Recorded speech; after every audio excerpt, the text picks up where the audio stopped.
The banner across my sister's living room read, "New Beginnings," in glittering letters.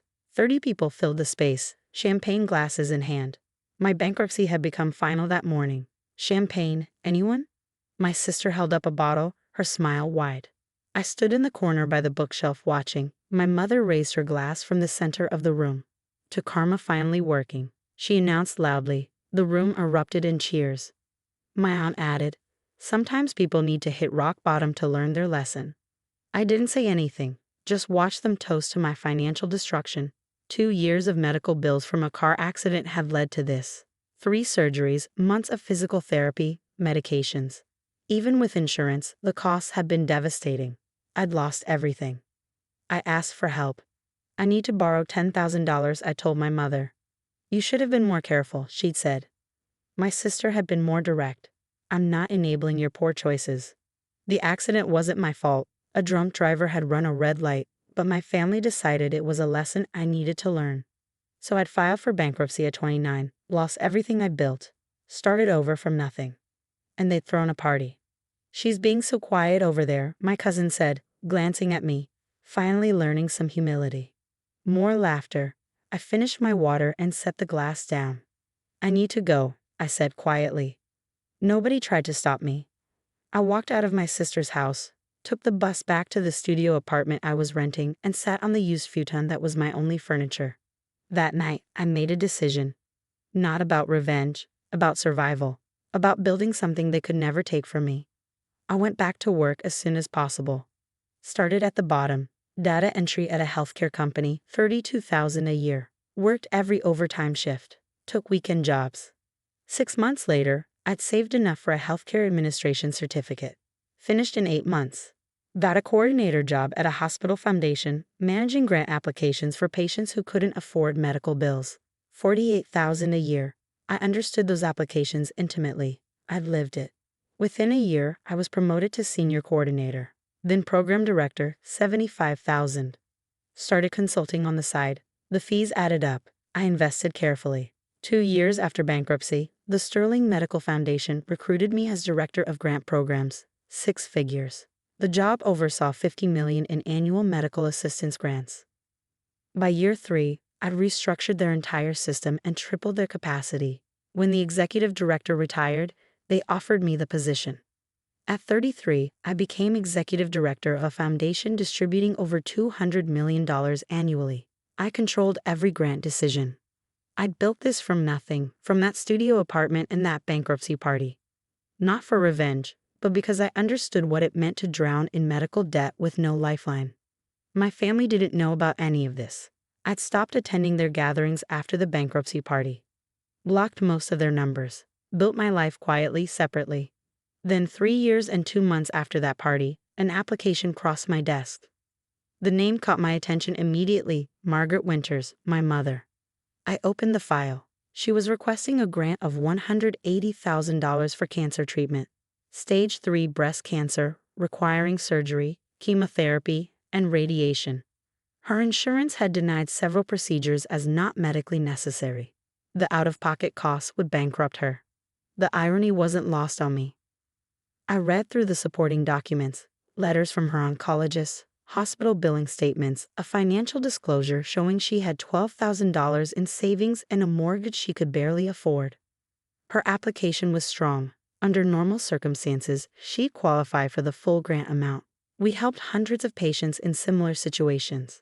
I set it aside and continued reviewing other applications. 2 days later, another familiar name appeared, Jennifer Winters. My sister.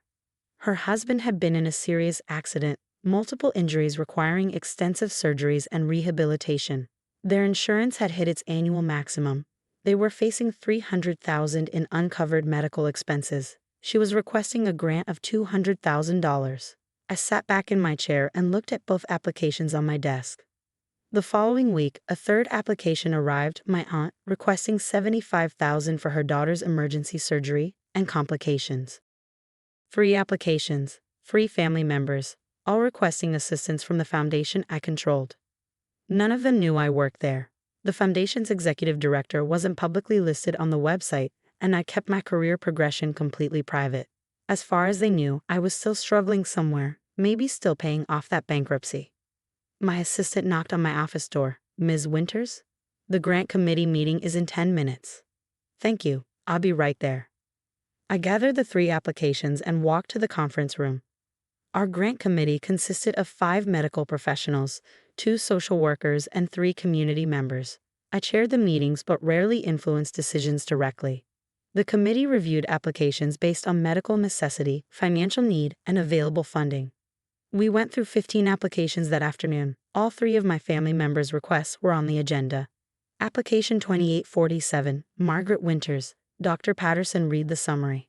Stage 3 breast cancer, requesting $180,000 for treatment costs. Medical documentation is solid.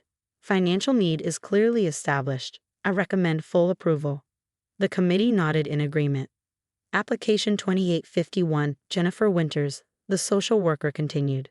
Trauma case, requesting $200,000 for accident-related expenses. Again, strong medical justification and demonstrated financial hardship. I move for approval. Application 2856, another member added. Pediatric emergency surgery, $75,000 requested. Time-sensitive medical need, clear qualification for assistance. The committee was moving toward approval on all 3, standard procedure. They met our criteria. I could let it happen. Let them be approved. Let my family receive the help they needed, the help they refused to give me. Or I could exercise my authority as executive director. I'd like to request additional financial documentation on these 3 applications before we approve, I said calmly. The committee looked at me surprised.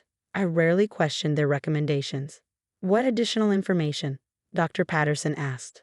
I want to verify that the applicants have exhausted all other resources, family support, personal assets, other available assistance programs. Our guidelines require applicants to demonstrate they've sought help from all available sources before we provide funding. This was technically true, though we rarely enforced it strictly for cases with clear medical necessity. These applications seem straightforward, the social worker said carefully. I'm sure they are, but with requests totaling over $450,000 from applicants with the same last name, I want to ensure we're following proper due diligence. Let's request additional documentation before final approval. I could see the committee members exchanging glances, but they nodded. As executive director, I had the authority to request additional review. We'll send requests for supplemental information, my assistant noted. The committee moved on to other applications. Those were approved without issue.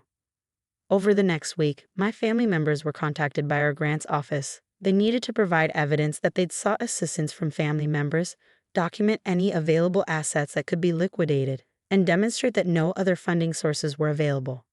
My mother called the foundation office 6 times. My sister called 9 times. They were transferred to various staff members, explained the process repeatedly, and grew increasingly frustrated. None of their calls reached me directly. The supplemental documentation began arriving.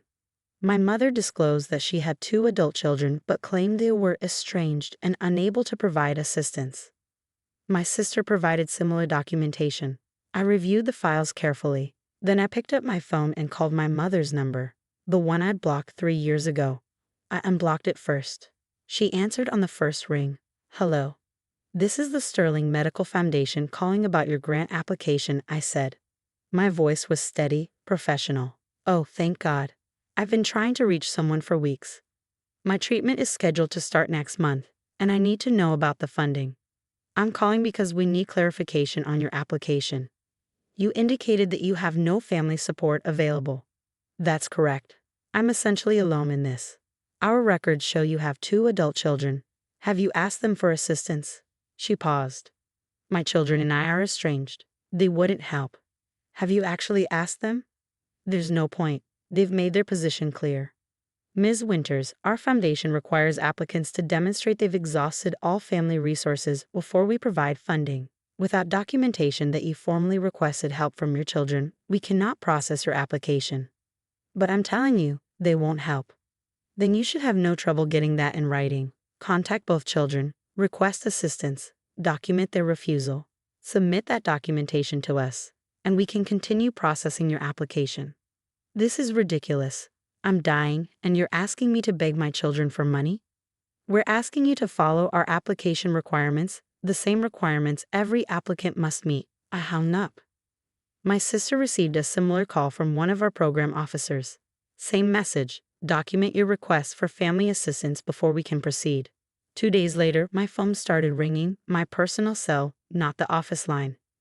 Numbers I didn't recognize at first, then realized they belonged to my family. I didn't answer. They left voicemails, my mother crying and begging, my sister angry and demanding, my aunt confused and asking what was happening. The foundation says I have to ask you for help. My mother's message said, please, I know we haven't talked in years, but I'm sick. I'm really sick. The treatment costs are impossible. If you could help, even a little bit, please call me back. My sister's message was more direct. The Grant Foundation is being completely unreasonable. They won't approve our application unless we can prove we asked family for help. So I'm asking, can you help with my husband's medical bills? We need $200,000.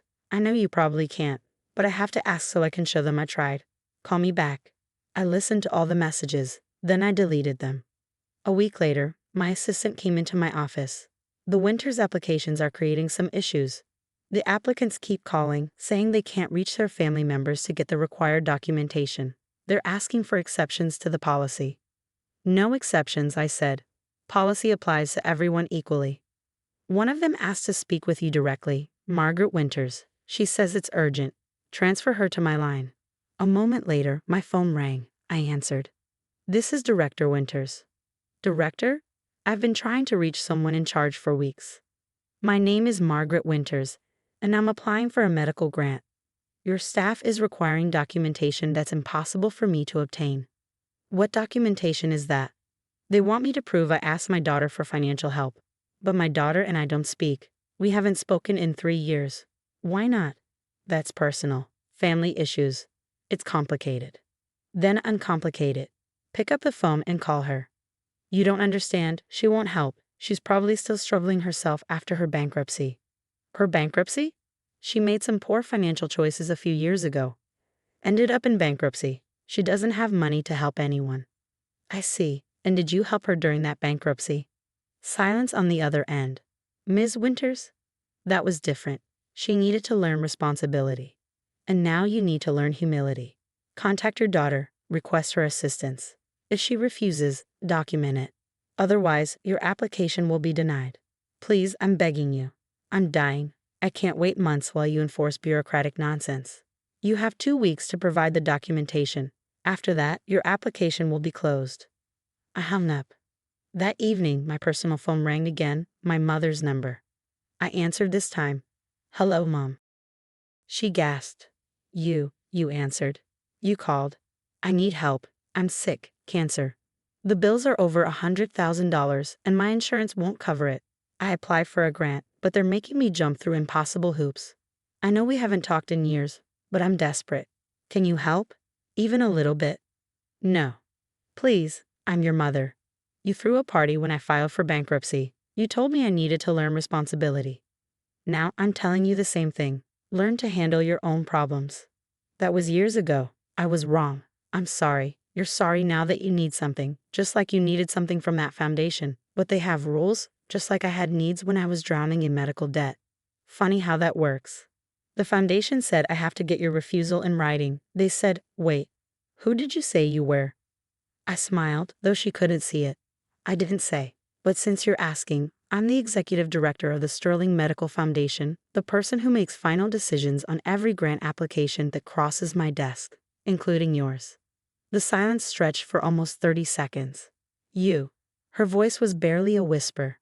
Me, the daughter who filed for bankruptcy 3 years ago, the one you celebrated hitting rock bottom. The one who built herself back up from nothing. The one who now controls the exact help you're begging for. Please don't do this. I'll die without treatment. Then maybe you should have thought about karma when you were toasting champagne at my bankruptcy party. Because apparently it does work, just not the way you thought. I ended the call. The next morning, I received formal written requests from all 3 family members begging for financial assistance, signed, documented, properly formatted. I attached them to their grant applications and sent everything to the committee with my recommendation. Denied due to documented family support resources that applicants refused to utilize despite the ability to assist. The committee approved my recommendation. I sent the denial letters myself. Sometimes people need to hit rock bottom to learn their lesson. They were right about that. They just never imagined I'd be the one teaching it.